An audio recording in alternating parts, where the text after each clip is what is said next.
오늘도 우리 다음교회 함께 하신 여러분들을 사랑하고 축복하고 환영합니다. 우리 옆 사람에게 인사합시다. 반갑습니다. 환영합니다. 사랑합니다. 우리 옆 사람에게 또 이렇게 인사해 주세요. 당신은 사랑받기 위해 태어난 사람입니다.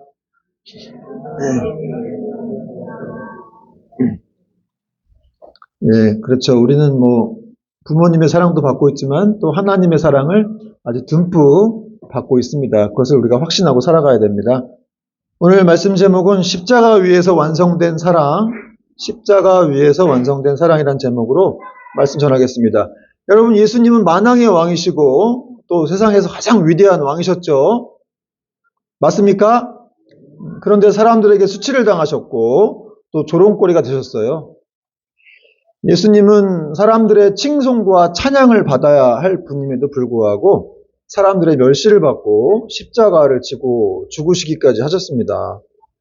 그런데 그분이 받은 그런 모욕과 수치는 제가 설교해드렸지만 결국 우리를 위함이었다는 것이죠. 우리를 구원하시기 위해서 우리를 사랑하셨기 때문에 그렇게 모욕을 받고 수치를 당하셨습니다. 그러므로 그러한 예수님께 우리는 감사해야 되고 또 찬양하고 영광을 돌려야 할 줄 믿습니다. 또 예수님처럼 우리도 주님을 위해서 수치를 무릅쓰는 일이 있다면 그렇게 무릅써야 돼요. 수치를 무릅써야 됩니다. 주님을 위해서. 또 그러기 위해서 우리는 예수님의 십자가를 자주 묵상하고 십자가를 생각하고 사랑해야 되겠죠. 그런데 우리의 모습을 보면 십자가에 너무 익숙해져 있어요. 십자가 설교도 많이 듣고 찬양에도 십자가 가사가 많고 목걸이도 십자가 목걸이 그냥 많이 메고 다니고, 그러니까 십자가가 너무 익숙하고 도대체 그 의미를 어떻게 우리가 받아들여야 할지를 또 보니까 또 십자가를 막 조롱거리로 사용하기도 하고 그런 경우도 있는데, 그만큼 이 십자가의 의미가 너무 퇴색해져 버린 그런 시대를 우리가 살고 있어서 사실은 십자가를 향한 설교를 듣기도 어려운 시대가 되었습니다. 이 찰스 스펄전 목사님이란 분이 계시는데, 찰스 스펄전 목사님이 아주 영국의 유명한 설교자였는데, 이분이 한번 막 이렇게 울었다 그래요. 울고 있는데 어떤 성도들이 왜 이렇게 우냐 그랬더니 이분이 이런 말을 했어요. 내가 십자가를 묵상해 눈물이 나오질 않는다. 그래서 그런 내 자신이 안타깝고 한심스러워서 눈물을 흘리고 있다. 그런 말을 했다고 합니다. 이렇게 성경 속의 위인들도 그렇지만 이런 시대적으로 쓰임받았던 훌륭한 사람들은 항상 예수님의 십자가를 묵상하고 있었고 그분의 그 십자가의 그 사랑에 대한 마음을 늘 품고 있었다는 것이죠. 여러분, 우리도 이렇게 십자가에 대해서, 예수님의 십자가에 대해서 더 많이 묵상하고 생각하고 그분을 사랑해야 될 줄로 믿습니다. 오늘 본문은 예수님의 십자가 사건을 가장 절제하면서도 가장 깊이 있게 다루는 말씀이에요. 그래서 오늘 말씀을 통해서 우리가 이 십자가 위에서 무엇이 이루어졌고 또 십자가는 또 우리에게 무엇을 요구하고 의미하고 있으며 그런 것들을 한번 생각해보는 시간을 갖도록 하겠습니다. 먼저 17절 말씀 보겠는데, 그들이 예수를 맡음에 예수께서 자기의 십자가를 지시고 해골, 히브리 말로 골고다이라 하는 곳에 나가시니, 예수님께서 보니까 자기 십자가를 지셨다 이렇게 말씀하고 있어요. 여러분, 당시에 십자가에 처형당하는 사람들은 십자가 나무를 이렇게 어깨에 메고서 골고다 처형지까지 가야 되는 그런 상황이었습니다. 예수님은 당시 몸도 너무 연약하셨고, 우리가 패션 오브 크라이스트 같은 데 보면은 예수님 굉장히 몸짱 이렇게 나오시는데 사실은 그게 아니죠. 굉장히 좀 예수님은 성경에도 있지만 아주 흠모할 만한 것도 없이 이렇게 연한 순주기 같다 아주 몸도 가날프고 그러신 분이었다고 성경은 말씀하고 있는데, 그러니까 원체 체력도 없고 몸도 약하셨어요. 그런데다가 최근에 또 어떻게 되셨어요? 십자가에 처형당하려고 채찍에 많이 맞으셨기 때문에 그러니까 몸 상태가 막 만신창이가 된 거죠. 기진맥진한 상태예요. 채찍에 한 대 맞아도 그냥 쓰러질 정도인데 이걸 얼마나 맞았는지 그냥 그렇게 맞고서 이 나무 십자가 무거운 걸 들고서 이제 처형장까지 갔기 때문에 굉장히 힘드셨습니다. 그럼 이런 사실을 통해서 우리가 알 수 있는 것은 예수님은 이런 모든 수치와 이런 어려움들을 견뎌내셨다는 거예요. 견뎌내시고 또 왜 견뎌내신 겁니까? 우리를 위해서, 우리를 사랑하시기 위해서, 구원하시기 위해서 견뎌내시고 처형장까지. 사실 예수님은 십자가와는 상관이 없어요. 십자가는 어떤 이렇게 치욕적이고 아주 모욕적인 그런 형벌이고, 그렇게 죽음에 이르는 형벌인데, 죄도 없으신 예수님이 거기 달리기 위해서 이렇게 끌고서 올라가신 거니까 사실은 상관도 없었지만, 그러나 예수님은 그렇게 자기 십자가를 지고 당당히 죽음의 그 현장으로 나아가셨다는 것이죠. 우리를 위해서. 그러므로 예수님은 억지로 끌려가신 것이 아닙니다. 자발적으로 순종하며 앞으로 나아가셨어요. 그것이 죽음일지라도 사랑하시는 사람, 사랑하는 자를 위해서 그렇게 자발적으로 나갔습니다. 천군 천사를 부르실 수도 있었죠. 하나님이시니까. 천사들 불러가지고 그냥 로마 병사들을 다 이렇게 쓸어버리고 그럴 수도 있으셨는데 그렇게 하지 않으셨습니다. 그렇게 하지 않고 하나님의 뜻을 이루기 위해서 온전히 순종의 길을 걸어가셨습니다. 여러분, 우리에게 좀 이 말씀을 적용해 보자면, 우리는 어려움이 찾아오거나 고난이 찾아오면 하나님 왜 나한테 이런 어려움을 주세요? 왜 하필이면 나이여야 합니까? 이렇게 말하기도 해요. 그렇죠? 그러나 예수님은 그렇게 말씀하시지 않고 원망하지 않고 온전히 자기 십자가를 지고 그렇게 하나님 앞으로 걸어가셨다는 것이죠. 여러분, 오늘 우리의 신앙을 좀 돌아봅시다. 우리는 편한 길로만 가려고 하고 그냥 편한 삶은 살려고 하고 좀 어려운 길, 십자가의 길은 피해가려고 하는 모습은 없지 않나 하는 생각을 해봐야 됩니다. 그러나 주님께서 먼저 십자가를 지고 그 길을 걸어가셨다는 것을 기억하고, 만약에 하나님께서 우리에게 언제 어디서든지 이렇게 십자가를 지우신다면 우리도 그 십자가를 지고 따라갈 수 있는 용기가, 믿음이 있어야 되겠습니다. 그리고 병사들이 이제 예수님을 십자가에 못 박고 또 다른 두 사람도 함께 못 박았다고 말씀하고 있어요. 18절 보니까 그들이 거기서 예수를 십자가에 못 박을새 다른 두 사람도 그와 함께 좌우편에 못 박으니 예수는 가운데 있더라. 병사들이 예수님을 이제 십자가에 못 박았습니다. 여러분, 십자가형은 우리가 잘 알다시피 로마 제국에서 자기네 민족의 어떤 이 반역적인 죄를 지은, 반사회적인 죄를 지은 그런 식민지 백성들이나 아니면 노예들한테만 주는 형벌이었어요. 근데 아주 그 세계 역사상 유례가 없는 아주 잔인하고 또 비인간적인 그런 형벌이었습니다. 이 죄수의 손과 발을 묶고서 또 십자가에 못 박은 다음에 죽을 때까지 그 위에 매달려 있게 하는 거예요.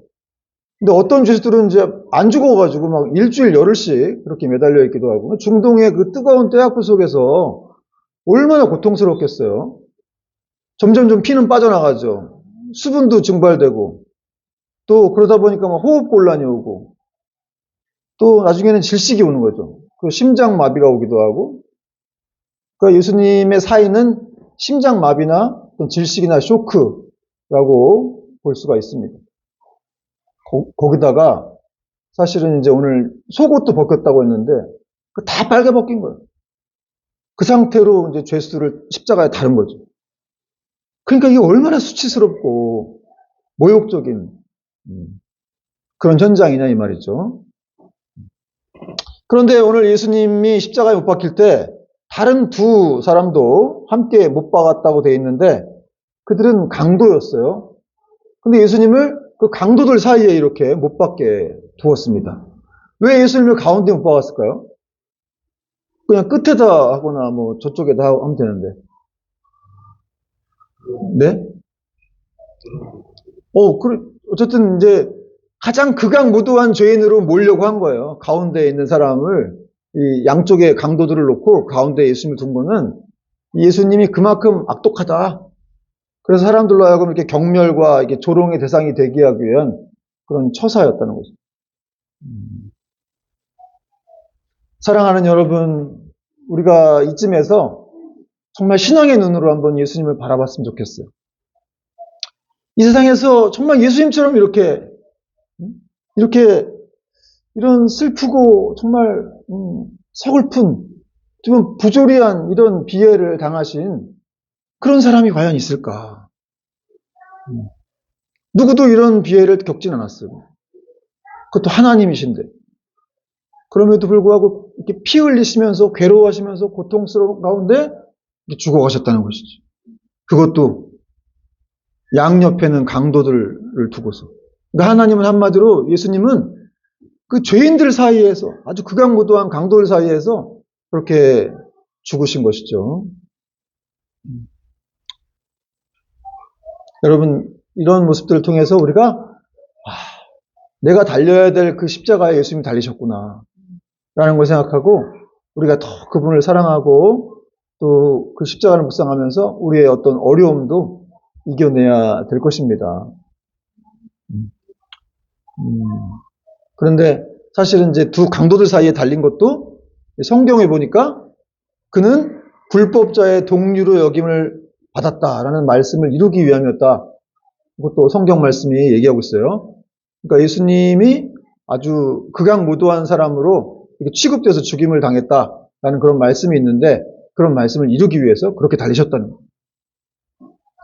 그리고 이제 빌라도가 명패를 써가지고 십자가 위에 붙였어요. 19절 보니까 빌라도가 패를 써서 십자가 위에 붙이니 나사렛 예수 유대인의 왕이라 기록되었더라. 예수님의 그 머리 위에 명패를 붙였는데 나사렛 예수 유대인의 왕이다 이렇게 붙였어요. 근데 그 명패가 이 세 나라 말로 써 있었습니다. 로마 말, 또 히브리 말, 또 헬라어, 그리스 말로 써 있었어요. 이 3개국어로 써 있었던 이유가 이때가 이제 6월절이었기 때문에 이때는 이제 전국 각지에서 또 외국에서 이 디아스포라 유대인이라고 하죠. 멀리 사는 유대인들이 다 찾아오는 거예요. 예배 드리려고. 그러니까 그 사람들 다 보게 하려고 세 나라 말로 쓰게 한 거예요. 그러니까 이 사람들이 보면서 뭐 놀랬겠죠. 뭐 천차만별의 어떤 반응들을 일으켰을 거예요. 왜 이럴 수가 있냐? 아니면 그래 죽어도 마땅한 놈이다. 막 이런 식으로 생각할 수 있었겠죠. 그리고 이 빌라도가 또 유대인들의 만류에도 불구하고 아니 자칭 왕이라고 쓰세요. 왜 유대인의 왕이라고 쓰냐? 이랬더니 빌라도가 내가 쓸 것을 썼다 아니라 이렇게 말을 했다는 거죠. 유대인들이 그렇게 쓰지 말라고 하는데도 빌라도는 이 예수가 유대인의 왕이다라고 썼다는 거죠. 왜 그렇게 썼을까? 이 빌라도는 알았던 거죠. 예수가 죄가 없는데도 불구하고 유대인들이 기소해가지고 이렇게 죽이게 했다는 것도 알았고 그걸 고발하는 거예요, 일종의. 또 하나, 이 빌라도는 좀 이상한 사람이에요. 어쨌든 간에.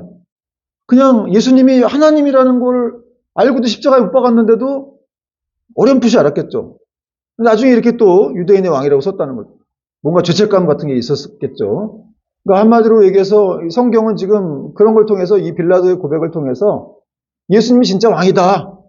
왕이었다라는 것을 빌라도가 십자가에 내주는 역할을 했지만 그럼에도 불구하고 예수는 진짜 왕이었다라는 것을 이렇게 드러내고 있는 그런 말씀입니다. 자, 그리고 이제 예수님을 못 박은 군인들이 주님의 옷을 취했어요. 그리고 나누어 가졌습니다. 23절부터 24절 한번 읽어볼게요. 23절 시작. 군인들이 예수를 십자가에 못 박고 그의 옷을 취하여 네 깃에 나눠 각각 한 깃씩 얻고 속옷도 취하니 이 속옷은 호지 아니하고 위에서부터 통으로 짠 것이라. 군인들이 서로 말하되 이것을 찢지 말고 누가 얻나 제비 뽑자 하니 이는 성경에 그들이 내 옷을 나누고 내 옷을 제비 뽑나이다 한 것을 응하게 하려 함이라. 군인들은 이런 일을 하고 예수님이 착용하고 계셨던 착용물들은 이제 모자를 쓰셨어요. 그리고 이렇게 몸을 두루 감는 천을 갖고 계셨고, 그리고 또 신발, 또 허리띠, 속옷 이런 게 이제 예수님의 착용물인데 이걸 예수님의 십자가 못 박고서 이 로마 병사들 다 그걸 뺏은 거예요. 모자도 뺏고 신발도 뺏고 허리띠도 속옷까지. 그러니까 오늘날의 이런 생각으로 보자면 아니 뭐 그렇게까지 죄수의 어떤 속옷까지 이렇게 불결하게 그걸 뭐 또 뺏어야 되나 하는 생각을 해보게 되는데 당시가 너무너무 빈곤했기 때문에 이 작은 물건 하나라도 그들에게는 필요했던 거예요. 그러니까 결코 작은 일은 아닐 수 있겠죠. 너무 가난했기 때문에 뭐 하나라도 얻으려고 했다는 거죠. 그리고 예수님이 입고 계셨던 속옷은 이 호지 않고 통으로 짠 것이었다 이렇게 말씀하고 있는데 바느질을 하지 않았다는 거예요. 처음부터 천을 만들 때 아예 이렇게 통으로 짜가지고 그렇게 속옷을 만든 그런 옷이었다. 그런 옷인데, 근데 여러분 이렇게 예수님의 옷을 뭐 나누어 갖고 또 속옷은 통으로 짠 것이기 때문에 나누어 가질 수가 없어 갖고 제비 뽑았다고 이렇게 돼 있어요. 제비 뽑았다. 누가 가지려고? 그런데 이것 자체도 이게 성경 말씀을 응하게 하려 함이었다라고 지금 말씀하고 있다는 거죠. 시편 22편 18절 말씀에 다윗이 예언한 거였어요. 내 겉옷을 나누며 속옷을 재뽑나이다. 이렇게 다윗이 예언한 적이 있었는데 예수님 오시기 전 다윗은 한 1000년 전 사람이죠. 그 다윗이 이미 1000년 전에 이렇게 예언을 한 거예요. 예수님이 십자가 달리실 때 로마 병사들이 이렇게 나누어 가실 것이다. 제비 뽑을 것이다. 그러니까 요한이 계속해서 이렇게 성경 말씀을 응하게 하려 합니다. 라고 말한 이유가 있는 거죠. 성경이 진짜라는 거죠. 구약 성경이 예언한 그 메시아가 바로 예수라는 거예요. 이 사람이, 이분이 이렇게 죽을 수밖에 없었다는 것을, 그리고 이분은 진짜 왕이었다는 것을 요한이 계속해서 이 성경 말씀을 이루려고 예수가 이렇게 메시아로서 오셨다. 그리고 그분은 우리를 위해서 죽으셨다는 것을 강조하면서 이분을 믿어야 된다라는 것을 이렇게 얘기하고 있는 것입니다. 그러니까 여러분, 성경이라고 하는 것이 정말 이렇게 구약 성경이 예언했는데 그렇게 예언한 대로 신약 성경에서 다 이루어졌다는 거죠. 예수님은 또 그런 말씀을 다 이루기 위해서 이 땅에 오신 분이시기도 하고, 그러니까 자기 뜻대로 사신 적이 없어요. 한 번도. 그냥 하나님의 뜻, 그 뜻만 이루려고 사셨던 분이라고 할 수가 있죠. 그러니까 여러분, 성경 말씀이 지금도 우리가 이렇게 성경을 읽고 있고 뭐 매일 한 장씩 읽고 있지만 사실은 성경 말씀이 그냥 문자가 아니에요. 살아계신 하나님의 말씀입니다. 그래서 그 말씀을 읽어야 우리가 계속해서 예수님에 대해서도 알 수 있고 또 우리의 신앙생활 할 때도 훨씬 더 믿음 생활할 때 유익할 수가 있다는 것이죠. 그리고 이제 십자가에서 놀라운 장면이 등장하는데 예수님이 십자가에서 죽어가시는 그 상황 속에서도 사람들을 생각하시는 그런 모습이 나옵니다. 25절과 26절 보니까 예수의 십자가 곁에는 그 어머니와 이모와 글로바의 아내 마리아와 막달라 마리아가 섰는지라. 예수께서 자기의 어머니와 사랑하신 제자가 곁에 섰는 것을 보시고 자기 어머니께 말씀하시되 여자여 보소서 아들이니이다 하시고 또 그 제자에게 이르시되 보라 네 어머니라 하신데 그때부터 그 제자가 자기 집에 오시니라. 25절에 보니까 예수님의 십자가 곁에는 어머니 마리아죠. 어머니와 이모와 글로바의 아내 마리아와 막달라 마리아가 다 여자입니다. 예수님이 십자가 곁에는 다 여자가 서 있었어요. 여인들이. 남자 제자들은 다 도망갔는데 여자들만 이렇게 주님 곁을 지키고 있었다는 것이죠. 참 저는 이걸 묵상하면서 참 예나 지금이나 여인들의 믿음이 정말 대단하구나. 우리 형제들은 좀 분발해야 되겠다. 이런 생각을 들었는데 여러분 이렇게 2000년 전에도 여인들의 믿음이 이렇게 의리가 있어요. 의리! 김보성 씨가 의리 그러는데 정말 여인들이 이렇게 여전히 오늘날에도 의리가 있고 지금도 이 한국 기독교 안에 남자들보다 여자들이 훨씬 더 많을걸요? 그렇죠? 물론 남성분들도 막 믿음이 좋은 분들도 있지만 여자분들의 믿음이 참 좋은 것 같고 그래요. 그래서는 이런 구절들이 그냥 있는 게 아니라 남자들이 더 분발해야 된다 하는 그런 도전으로 받아들였습니다. 자, 그런데 주님은 죽어가시는 극심한 고통 가운데서도 여자야 보소서 아들이니다 어머니에게 말씀하시는 내용이 나왔다는 거죠. 여러분 이 어머니에게 말씀하시고 사랑하는 제자에게 이 어머니를 맡기셨는데 근데 왜 예수님께서 여자여 어머니한테 여자여라고 그랬을까요? 이거 버릇없는 표현 아니에요? 근데 여자여라는 말이 헬라어 언어로는 귀나이라는 단어인데 이 여자를 좀 이렇게 아주 높여 부르는 그런 표현이긴 합니다. 그런데 어머니라고 하지 않고 여자여라고 했다는 것이죠. 이게 왜 그러냐면 사실은 예수님은 하나님이셨잖아요. 모든 인류를 구원하시기 위해 오신 구속자이시기 때문에 사실 그 어머니도 구원의 대상이라는 거죠. 어머니도 영적인 의미에서는 예수님의 제자예요. 성령으로 잉태되어서 예수님을 낳으셨긴 했지만 자기 몸을 빌어서 예수님을 낳았지만 사실은 구원받아야 될 마리아도 구원받아야 될 그 어머니도 대상이라는 거예요. 근데 카톨릭에서는 이제 이 마리아를 신성 숭배 같이 해서 동상을 만들어 놓고 절도 하고 예배도 하고 뭐 기도도 하고 그러는데 그게 아니라는 거죠, 사실. 그냥 사람일 뿐이라는 거죠.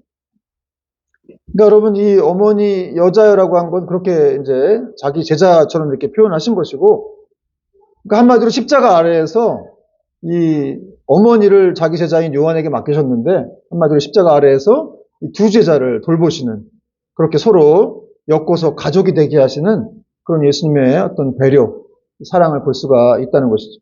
하여튼 여기서 우리 예수님께서는 그렇게 죽어가는 극심한 고통 가운데서도 그냥 자기만 생각하지 않고, 자기만 매몰되지 않고, 자기 고통에만 매몰되지 않고, 다른 제자들, 자기가 돌보던 제자들, 또 가족들을 그렇게 돌보시면서 그들에게 어떤 사랑을 베푸셨다는 것이죠. 극심한 고통의 자리였지만 이 자리는 결코 사랑이 중단되거나 멈춰지는 자리가 아니었다는 것을 지금 말씀하고 있습니다. 여러분, 우리는 조금만 힘들어도 이렇게 사람을 막 밀어내고 막 관계를 끊으려고 하고 그런 모습들이 우리한테는 있잖아요. 근데 예수님은 이렇게 죽어가는 그 극심한 고통 가운데서도 항상 자기보다 먼저 사람들을 생각하셨다는 거예요. 그러므로 우리도 예수님의 모습처럼 우리가 힘들어도 가정 안에서 또 회사 안에서 또 교회 공동체 안에서도 사랑을 중단하지 말아야 됩니다. 사랑을 유보하지 말아야 돼요. 여러분, 하나님은 사랑이시라고 그랬어요. 사랑하지 않는 사람은 하나님을 알 수가 없다고 그랬어요. 그냥 기독교는 한마디로 사랑이에요. 사랑 이하 그 이상도 아니고 그냥 사랑입니다. 이런 종교가 없어요, 사실은. 그 사랑이라고 하는 것을 더 많이 알고 그것을 더 많이 베푸는 사람일수록 정말 성숙한 믿음의 사람이라고 할 수가 있죠. 자, 그리고 주님은 이제 목마르다, 내가 목이 마르다 이렇게 말씀하셨습니다. 28절 보니까 그 후에 예수께서 모든 일이 다 이미 이루어진 줄 아시고 성경을 응하게 하려 하사, 여기 또 나오죠. 성경을 응하게 하려 하사. 그러니까 그 죽어가는 고통 속에서 한마디 하는 것도 다 성경 말씀을 이루시기 위함이었다는 것을 지금 말씀하고 있어요. 극도의 고통을 겪고 있으면서도 고통을 표현하는 한마디 말에 있어서까지 하나님의 말씀을 이루셨다. 그런데 여기서 우리가 알아야 할 것은 예수님이 실제로는 목이 안 말랐는데 그냥 그 말씀만 이루려고 했던 분이었다? 그건 아니라는 거죠. 여러분, 이 뜨거운 떼약볕이 내려쬐는 중동 지역엔 대낮이 얼마나 더워요. 그냥 가만히 서 있어도 막 목이 마르고 탈수 현상이 일어나는데 예수님은 지금 십자가에 달린 상태 아닙니까? 그러니까 뭐 피가 빠져나가는 상황에서 계속해서 막 수분이 부족하고 막 탈수 현상이, 극심한 탈수 현상이 오신 거죠. 그런데도 불구하고 이렇게 하나님 말씀을 이루게 하기 위해서 내가 목이 마르다. 왜냐하면 그렇게 자기가 말하는 것이 하나님의 성경을 이루는 것임을 아셨기에 그 고통의 순간에서조차도 말씀을 이루려고 그렇게 내가 목이 마르다라고 하신 거예요. 다시 말해서 이런 엄청난 상황 속에서 하나님 왜 나를 버리셨냐 막 원망하고 막 이렇게 불평한 게 아니라 그냥 성경의 뜻을, 하나님의 뜻을 이루기 위해서 끝까지 자신의 그 말씀을 기억하면서 자신의 갈증을 그렇게 표현하셨다는 것을 오늘 말씀하고 있다는 것이죠. 결국 이런 내용은 예수님께서는 100% 하나님이시고 또 100% 인간이셨다라는 것을 또 말해주고 있는 내용이에요. 여러분, 예수님은 하나님이셨으니까 전능하신 분이니까 더 이렇게 십자가를 잘 감당할 수 있었지 않을까? 이런 생각이 들기도 하죠. 예수님 슈퍼맨 아니야? 죽은 자 살리고 바다도 가르시고 바다 위를 걷기도 하시고 이런 분이시면 십자가도 다 잘 감당할 수 있지 않았을까? 이런 생각을 해보는데 그러나 오늘 말씀 보니까 예수님이 목이 마르다는 거예요. 극심한 탈수 현상을 일으켜서 내가 지금 목이 마르다. 그러니까 이런 말씀을 통해서 우리가 알 수 있는 것은 예수님은 우리의 고통을 피상적으로 이해하시는 분이 아니라 자기 몸으로 끝까지 이 고통을 다 겪으신 분이기 때문에 우리를 더 잘 이해할 수가 있는 것이죠. 그러니까 인간의 연약한 몸으로 오신 예수님은 갈증, 배고픔, 또 피곤함, 외로움, 버림받음까지 다 겪으신 건데 그 어느 것 하나도 그런 단어가 예수님께 낯설지가 않아요. 여러분도 갈증이 일으킬 때가 있고 우리도 배고플 때가 있고 서러울 때가 있죠. 근데 예수님이 이걸 다 겪으셨다는 거예요. 그래서 우리는 기도할 때 하나님이 너무 멀리 있는 것처럼 느껴질 때도 있고, 도대체 이 하나님이 내 기도를 들으시는 건가, 내 문제를 아시나, 내 고통을 아시나, 이런 생각을 할 때가 있는데, 그걸 아신다는 거예요, 하나님은. 왜? 그걸 다 겪으셨기 때문에. 갈증과 배고픔, 심지어는 버림받음까지 다 겪으셨기 때문에, 우리가 무슨 기도 제목으로 주님께 나아가도 주님은 다 알고 계십니다. 내가 너를 다 이해한다. 이해할 뿐만 아니라 나는 그런 너를 사랑한다. 걱정하지 마라. 내가 다 그걸 알고 있기 때문에 너를 충분히 도와줄 수 있다. 이렇게 말씀하시고 있는 것이죠. 자, 마지막으로 이제 예수님은 신포도주를 받으신 후에 이 구원의 완성선언을 이루십니다. 30절 말씀 같이 한번 읽어볼게요. 30절 시작. 예수께서 신포도주를 받으신 후에 이르시되 다 이루었다 하시고 머리를 숙이니 영혼이 떠나가시니라. 할렐루야. 예수님은 돌아가시면서 다 이루었다고 말씀하셨어요. 다 이루었다의 헬라어 원어는 이 테텔라스테이라는 단어인데, 이 단어의 뜻은 빚을 다 갚았을 때 쓰는 말이에요. 한마디로 죄의 빚이 완전히 청산되었다. 너희들의 죄의 빚이 완전히 청산되었다라고 선언을 하신 거예요. 그러니까 죽으시면서 막 마지못해가지고 막 패배적인 선언, 아이고 다 이루었다 이렇게 말한 게 아니라 완전히 승리의 선언을 하신 거예요. 그리고 다 이뤘다는 말씀은 뭘 다 이뤘다는 거예요? 우리를 위한 구원하시기 위한 조건을 하나님이 말씀하신 행하신 하나님이 계획하신 그 뜻을 예수님이 이 땅에 오셔서 다 이루었다는 거예요. 내가 십자가에서 죽기까지 함으로 인해서 다 이루었다. 그러므로 여러분, 예수님께서 정말 다 이루셨다고 여러분 믿으십니까? 그분이 우리의 구원을 위한 모든 조건을 다 이루셨다고 여러분 믿어요? 그럼 우리 할 것이 없습니까? 글쎄요. 우리도 할 것이 있을 것 같기도 하고. 물론 우리는 순종해야 됩니다. 왜냐하면은 그것이 구원의 조건이 아니라 그렇게 그분이 우리를 위한 구원을 하셨기 때문에 우리는 그 사랑하는 반응으로 우리는 순종해야 한다는 거죠. 그러나 주님이 분명 다 이루셨기 때문에 우리는 할 게 없어요, 사실은. 뭘 보태거나 더 할 게 없어. 그냥 신앙이란 무엇이냐? 그냥 주님이 이루신 것을 인정하는 거예요. 아, 예수님이 다 이루셨구나. 나를 천국에 데려가시기 위한 그 조건을 다 이루셨구나. 그걸 그냥 인정하고 받아들이면 되는 거예요. 그래서 여러분, 예수 믿는 게 어려운 게 아니에요. 신앙생활 어려운 게 아니에요. 그냥 예수님이 하신 걸 그냥 믿으면 돼. 아, 그렇구나. 그분 믿으면 천국에 이를 수가 있는 거구나. 내가 길이요 진리요 생명이니 나를 믿는 자는 천국에 갈 수 있다고 하셨으니까 그냥 그대로 그걸 믿으면 되는 거구나 라고 우리는 믿고 따라가면 되는 것이죠. 그런데 여러분, 오늘날 일부 신학자들이나 또 어떤 혹자들은 이런 말을 하죠. 십자가만으로는 부족해. 십자가만으로는 안 돼. 그래서 행위구원을 얘기하면서 우리가 타고 있는 천국 열차에서도 잘못하면 죄를 지으면 내릴 수도 있어. 이렇게 협박을 하기도 합니다. 근데 이런 사람들이 굉장히 많아요. 뭐 카톨릭을 비롯해서 감리교라든지 물론 감리교도 이제 저희들과 같은 그런 그 신앙 고백, 믿음의 고백을 하는 분들도 있지만 어쨌든 많은 교단 쪽에서 똑바로 살아야 구원받아. 똑바로 살지 않으면 천국에 못 가. 그리고 또 이제 유보족층이라고 해서 뭐 믿음으로 이제 의롭다 칭임을 받았는데 심판대 앞에 가봐 서봐야 된다. 이런 얘기도 해요. 그때 진짜 확실한 결론이 난다. 그러니까 여러분, 뭐 두려워서 어디 구원 받겠습니까, 이거? 근데 여러분, 그게 진짜 맞다고 생각한다면, 아니 도대체 예수님의 십자가는 뭐냐 이거야. 지금 이렇게 하나님이 이 땅에 내려오셔갖고, 이런 처참하게 이렇게 죽으셨는데, 그럼 왜 죽으셨냐 이 말이에요. 내가 다 이뤘다고 하는 말씀은 또 뭐냐 이거죠. 그 행위 구원이 맞다고 한다면. 물론 여러분, 우리가 죄를 지으면 회개해야 됩니다. 그러나 철저히 회개했음에도 불구하고 계속해서 두려워하고 막 죄책감 속에 살고 마음에 평안도 없고 기쁨도 없고 그러면 안 된다는 거예요.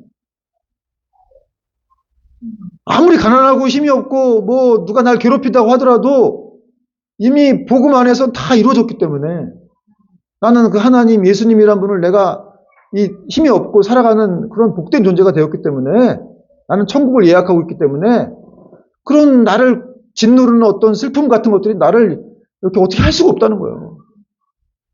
그냥 눈에 보이는 어떤 것들이 약간 괴롭혀서 좀 스트레스 받을 뿐이지. So what이 so what? 그래서 뭐냐는 거예요. 아무것도 없어요. 심지어 마귀들도 여러분을 어떻게 할 수가 없습니다. 이미 예수님이 다 이루셨기 때문에. 그냥 괴롭히긴 해요. 또 하나 교회도 못 나가게 하고 뭐 아프게 해서 못 나가기도 하고 뭐 일이 많게 해서 못 나가기도 하고 뭐 또 이렇게 시험 들게 해서 뭐 그렇게 또 제가 얘기했죠. 섭섭마귀. 섭섭하게 해가지고 교회 못 나가게 하기도 하고 이런 장난은 치는데 그러나 한번 택한 백성을 어떻게 할 수는 없어요. 여러분 진짜 잘 믿는 사람들은 여러분 자유함이 있습니다. 평안이 있어요. 돈이 있든 없든 내가 어떤 뭐 위치에 있든 뭐 낮은 위치에 있든 그래서 높은 사람도 예수님 안 믿는 사람 다 불쌍해 보여요. 돈 많은 사람도 그렇게 보여 저는. 그 미래가 없잖아. 예수님이 없으면 뭐 아무것도 없는데 어떡할 거예요. 이 땅에서 수백억 가지고 똑똑으로 살면 뭐 할 거예요 여러분. 예수가 없는데. 그래서 우리는 그 예수가 없는 사람들에게 예수님을 소개해야 되는 거죠 사실은.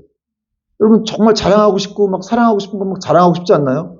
드러내고 싶은데 그렇게 예수님을 사랑하고 자랑한다 이렇게 좋아한다면 그분을 이렇게 자랑할 수밖에 없는 거예요 사실은. 나는 너무 연약해서 내가 더 이렇게 열심히 하고 잘해야 하나님이 기뻐하실 텐데 물론 뭐 그렇게 하면 좀 더 기뻐하실 수는 있겠는데 그러나 여러분을 사랑하는 것은 변하지 않는다는 거예요. 내가 우리가 좀 더 뭐 열심히 잘해서 그래서 하나님을 기쁘게 하는 거 이건 약간 좀 그냥 어떤 이 공로적인 뭔가 노력을 쌓아가지고 공로를 얻어가게 해서 하나님을 기쁘시게 하겠다고 하는 그런 이방 종교나 다를 게 없다는 거예요. 그래서 기독교가 너무 신비한 거예요. 그래서 우리가 택함 받았다고 하는 것이 너무너무 감사한 것이고 물론 이걸 좀 이렇게 이용해야 하는 사람도 있긴 해요. 우리 군대에서 그런 걸 좀 경험하기도 하죠. 잘해주면 막 기어 오려고 하는 그런 후배 병사들이 있긴 한데 그래도 뭐 그냥 다 귀엽게 넘어가는 거죠. 그런데 여러분 그렇게 가도 결국 하나님 택한 사람은 돌아올 수밖에 없어요. 제가 이전 교회에 있을 때도 8년, 10년을 교회에 떠났던 사람이 있었는데 그분이 와서 교회를 왔는데 결국 그런 말을 하더라고. 한 번도 그러니까 자기가 이렇게 좀 뭐 교회를 안 믿는 사람하고 결혼해서 교회를 떠났는데 10년 동안 떠나 있었는데 근데 한 번도 하나님을 잊을 수가 없었다는 거예요. 그러니까 뭐 매주도 교회 안 갔는데도 잊을 수가 없더래. 계속해서 그분이 생각나기도 하고 뭐 이렇게 인터넷으로 설교 듣다가도 생각나기도 하고 누가 이렇게 와서 말해주어서 생각나기도 하고 가만히 있는데도 계속해서 생각이 나서 정말 그분을 떨쳐버릴 수가 없더라. 여러분 이게 축복 아닙니까? 이게 얼마나 놀라운 축복이에요. 그래서 정말 우리가 예수님을 믿고 있다고 하는 것은 이것이 얼마나 큰 은혜이고 복인지 물론 우리가 이제 죽을 때가 다 돼서 천국에 들어갈 때는 그걸 또 확실하게 알 수 있겠죠. 여러분이 이제 임종하는 순간에 막 이렇게 하늘이 열리고 천사들이 여러분에게 다가오는 것들을 볼 수가 있을 것입니다. 또 이 땅에서 더 사도 바울처럼 그렇게 주와 복음을 위해서 헌신했던 사람들에게는 더 그런 놀라운 역사들이 영안이 열려서 보게 되는 역사가 더 있을 거라고 저는 믿습니다. 그러므로 우리에게 사도 바울은 이렇게 말씀하고 있죠. 뭐 너희가 하는 일이 결코 헛되지 않으니까 계속해서 주와 복음을 위해서 이렇게 충성하는 자가 되라. 여러분의 일이 결코 헛되지가 않습니다. 어떤 일이든 헛되지가 않아요. 하나님께 붙들려 있기 때문에 그렇습니다. 여러분 말씀의 결론을 맺겠습니다. 사랑하는 여러분, 십자가라고 하는 건 단지 감동적이고 아름다운 이야기가 아니라는 거예요. 십자가는 우리의 삶을 바꾸는 어떤 결정적인 자리입니다. 저는 오늘 십자가 앞에서 또 세 가지 질문을 여러분에게 드리면서 말씀을 마치고 싶은데 첫 번째, 나는 여전히 십자가를 멀리서만 바라보고 있는가? 예수님의 어머니나 이모들처럼 그 십자가 밑에 있지 않고 곁에 지키지 않고 계속해서 예수님을 멀리서만 바라보고 있는가? 믿을까 말까? 저분에게 가볼까 말까? 내가 가면 부담스럽지 않을까? 그렇게 멀리서만 바라보고 있는 사람들이 있어요. 십자가를. 두 번째, 극심한 고통 중에서도 사랑을 선택하신 예수님처럼 나는 사랑을 포기하지 않는 그런 삶을 살고 있는가? 어떠한 경우에도 사랑을 선택하고 있는가? 마지막 세 번째는 다 이루었다는 이 주님의 선언 위에 나는 참된 신앙의 자유와 감사로 이 복음을 누리고 있는가? 여러분 정말 이 복음을 누리고 있습니까? 하나님이 다 끝내신, 이 행하신 이 놀라운 기쁨을 여러분 안에 있어요? 그게 있어야 돼요. 자꾸 악한 마귀가 속이고 있는데 여러분 사실 우리는 그걸 가지고 있습니다. 우리 안에 예수님이 있기 때문에 그렇습니다. 여러분 또 한 주도 이러한 주님의 사랑에 붙들려서 계속해서 믿음의 길을 멈추지 않을 수 있기를 주님의 이름으로 축원을 드립니다. 아멘.